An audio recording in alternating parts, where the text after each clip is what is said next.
दूसरी तरफ मुमलिकत सऊदी अरब के मुख्तलिफ इलाकों में शदीद बारिश हुई है। 24 घंटों के दौरान दारुल-हुकूमत रियाज के अलावा जुबैल दम्माम से खबर मिल रही है कि शदीद बारिश हुई है। रियाज सूबे के कई इलाकों के अंदर वादियां पानी से लबरेज देखी गई हैं। कई गाड़ियों के पानी में डूब जाने और बहने की भी इत्तलात मिल रही हैं। सऊदी अरब के महकमा मौसमियात ने 19 दिसंबर तक यहां मुमलिकत में बारिश की पेशकशी की है।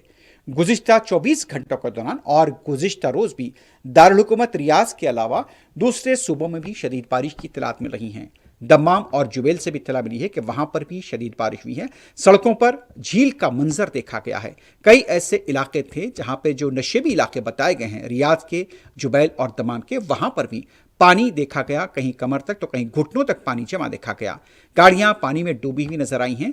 सऊदी अरब के महकमा मौसमियात की तरफ से अवाम को मशवरा दिया गया है कि जहां पर पानी जमा हो खास तौर पर वादियों में जाने से गुरेज करें।